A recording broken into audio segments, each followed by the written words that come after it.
Remember, good science questions everything. And that's the problem right now with the science is you're not allowed to question it, right? I like to question the science. I like to question my own beliefs.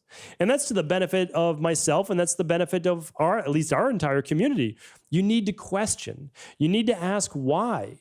And so for me, I would like to say the reason why we can't say that COVID-19 specifically affected bacteria in this way, although I do believe that this is true to a degree, and I'll give you that in just one moment, is that we didn't test these people's stool before they came in the hospital, before they had COVID-19. So what we're testing right now is stool and blood markers, or at least stool, from non-COVID-19 people versus COVID-19 people. Now, I think we can make some generalizations. However, how do we know that people with a imbalanced gut bacteria aren't more susceptible to ending up in the hospital when they get COVID-19? Because they're more prone to inflammation.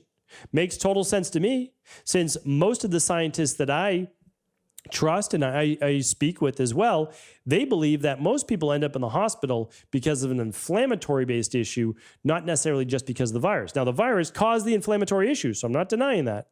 But they end up in the hospital, and they end up sometimes dying a very, very small portion, but still, it's significant because every life matters, that it's because of the inflammation that is not able to be squelched, right? Which is one of the reasons why anti-inflammatories in the hospital seem to be giving a big benefit. And again, these are all things that we learn as we go along.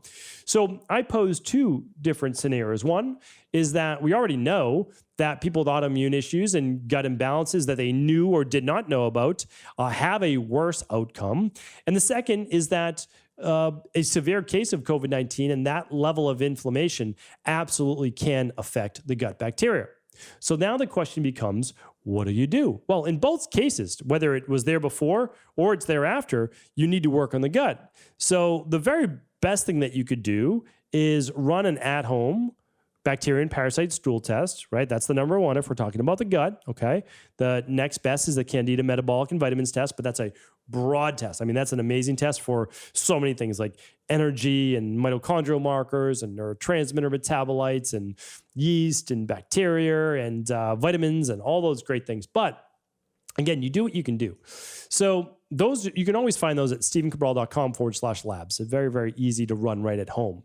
And again, you can run it with your local naturopathic doctor, your integrative health practitioner level 2, whatever works for you. But that's the best thing. And then what you say is, okay, do I have an imbalanced gut? Do I have parasites or H. pylori or imbalanced gut bacteria or imbalanced yeast?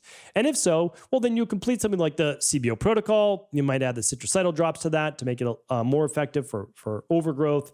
And then you'll heal and seal up the gut wall. So that could be one thing you do.